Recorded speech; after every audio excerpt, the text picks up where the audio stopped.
Psalm chapter 78, verses 17 to 72. But they continued to sin against him, rebelling in the wilderness against the Most High. They willfully put God to the test by demanding the food they craved. They spoke against God. They said, "Can God really spread a table in the wilderness?" True, he struck the rock and water gushed out. Streams flowed abundantly.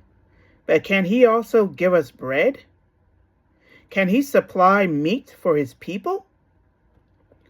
When the Lord heard them, he was furious. His fire broke out against Jacob, and his wrath rose against Israel.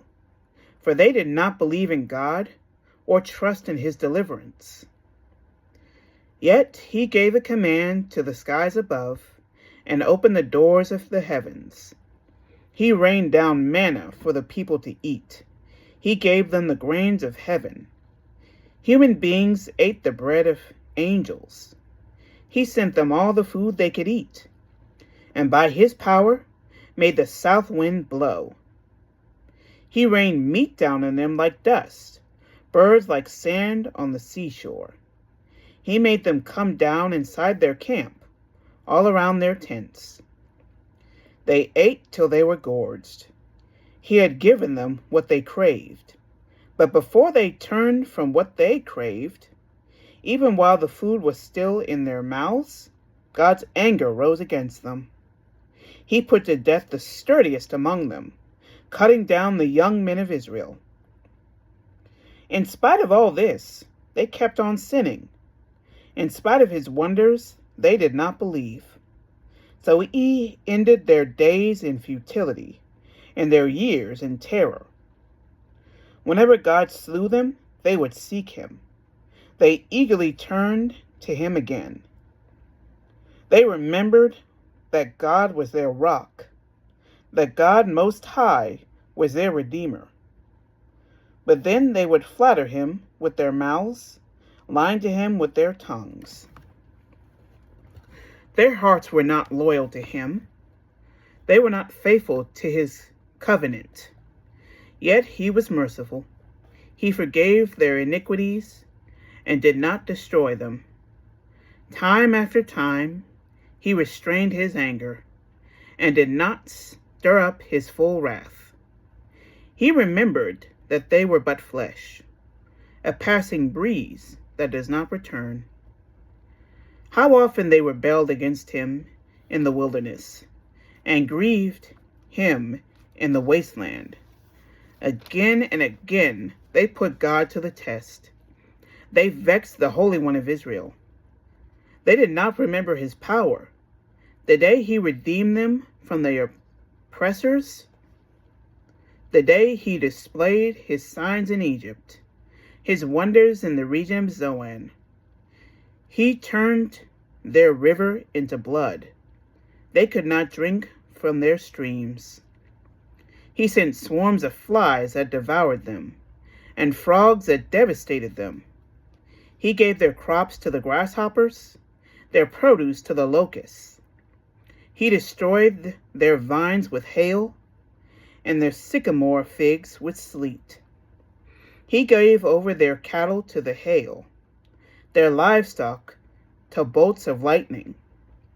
He unleashed against them his hot anger, his wrath, indignation, and hostility, a band of destroying angels. He prepared a path for his anger. He did not spare them from death, but gave them over to the plague. He struck down all the firstborn of Egypt, the firstfruits of manhood in the tents of Ham. But he brought his people out like a flock.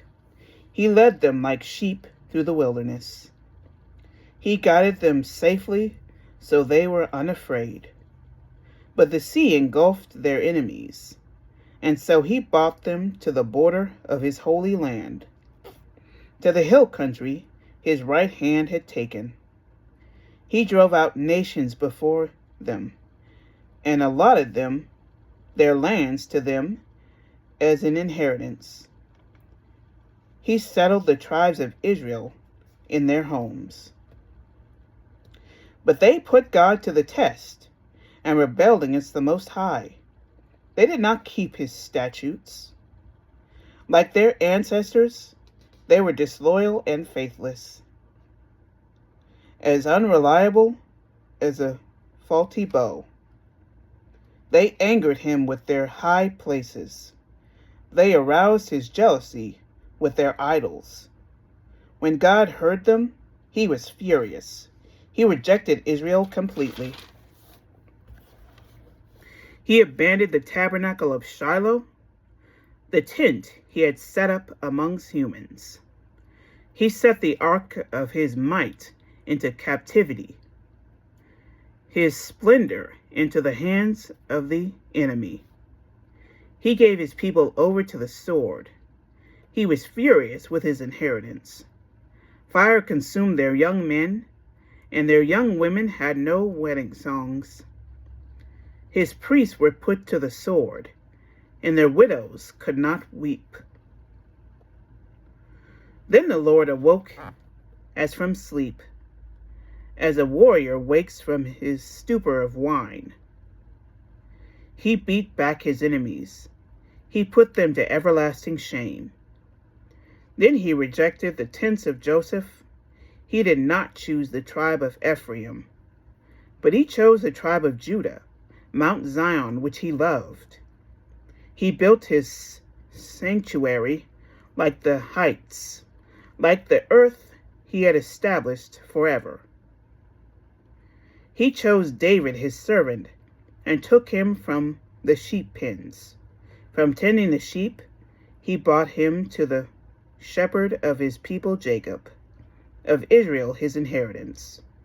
And David shepherded them with integrity of heart, with skillful hands he led them. Thank you, Lord, for your word. And thank you, everyone, for joining me as I read his word.